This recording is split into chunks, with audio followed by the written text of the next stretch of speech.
पहले हम पढ़ रहे थे रूसो का सामाजिक समझौता। वो हमारा 3rd यूनिट का 3rd टॉपिक था। ये हमारा पूरा हुआ। अब आगे 4th यूनिट जिसमें हम पढ़ेंगे जर्मी बेंथम। बेंथम ने क्या दिया है? उपयोगितावाद का सिद्धांत। बेंथम का क्या फेमस है? उपयोगितावाद का सिद्धांत। उसका उपयोगितावाद किस तरह उन्होंने प्रस्तुत किया, इस यूनिट में हम इस बारे में जानेंगे। उपयोगितावाद के बारे में बेंथम के सिद्धांतों का क्या महत्व था, यह जानकारी हम लेंगे। उसका उपयोगितावाद का क्या इतिहास है, इसके बारे में उसने कहा है, एक डेफिनेशन दी है, प्रकृति ने मानव को सुख दुख नामक 2 प्रभुत्वपूर्ण स्वामियों के शासक में रखा है। यानी कि सुख और दुख प्रभुत्वपूर्ण, यानी कि उसका खुद का स्वयं का अधिकार है, उस पर उसका स्वयं का शासन है, वह स्वयं का सुख और दुख का साथी है। इसे क्या करना चाहिए, क्या नहीं करना चाहिए, क्या सोचना चाहिए, यह केवल वह ही निश्चित कर सकते हैं। कौन कर सकता है? मनुष्य। एक मनुष्य अपने शब्दों द्वारा उनके शासन से बचने का दिखावा भले ही करे, किंतु वास्तव में वह सदैव उनके अधीन ही रहेगा। किसके अधीन? जो मनुष्य का व्यवहार है। क्या लिखा है उन्होंने? सुख और दुख जो है मनुष्य उसके अधीन है, चाहे वो उनसे बचने का दिखावा यानी कि सुख है तो लोगों को क्या दिखाएगा? भी मैं सुखी हूँ, ये नहीं दिखाएगा। दुखी है तो वो लोगों को बताएगा। तो वो दिखावा भले ही करे परंतु सुख और दुख के अधीन रहता है, यानी कि उसमें वो सिमटा हुआ है। अब उपयोगितावाद क्या है, उसका आगे क्या लिखा है? उपयोगितावाद 19वीं सदी में इंग्लैंड के दार्शनिकों द्वारा प्रतिपादित राज्य कार्य से संबंधित एक प्रभावशाली दर्शन है। क्या लिखा है? उपयोगितावाद का आधारभूत विचार उपयोगिता है।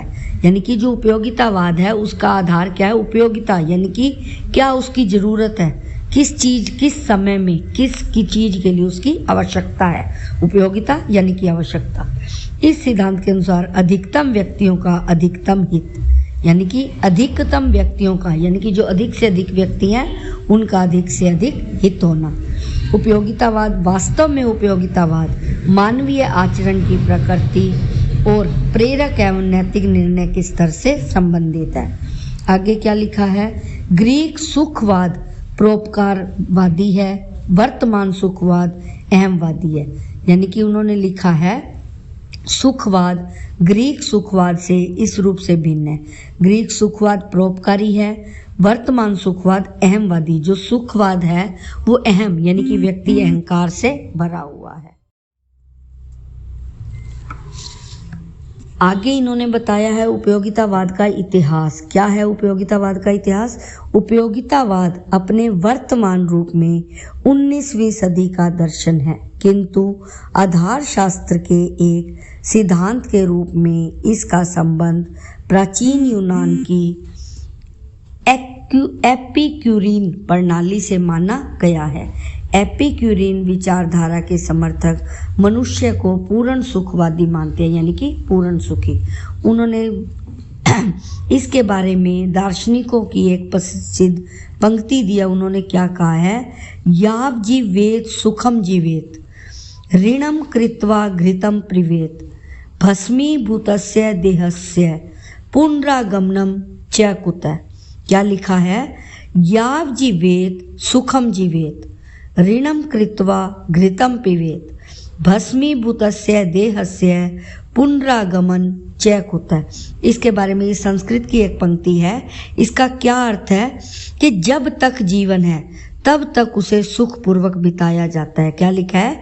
याव जीवेत सुखम जीवेत, यानी कि जब तक हमारा जीवन है तब तक उसे सुखपूर्वक बिताना चाहिए।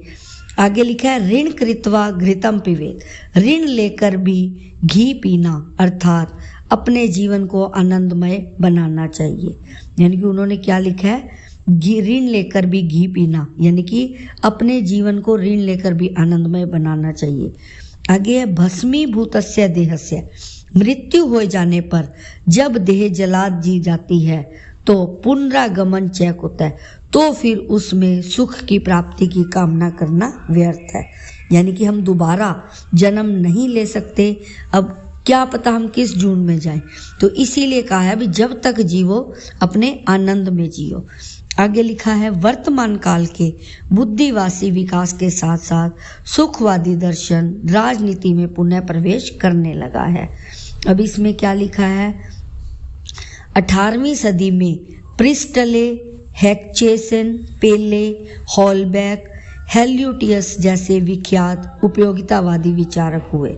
बेंथम को अधिकतम व्यक्तियों के अधिकतम सुख का अपना प्रिय वाक्यांश क्रिस्टले की पुस्तक शासन पर निबंध से मिला था। बेंथम ने क्या विचार दिया है कि अधिकतम व्यक्तियों के अधिकतम सुख, ये उसने कहाँ से लिया, प्रिस्टले की पुस्तक शासन का निबंध से।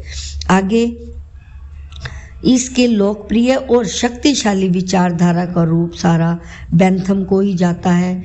इसी कारण उपयोगितावाद को कई बार बेंथम के नाम से बेंथमवाद भी कहा जाता है।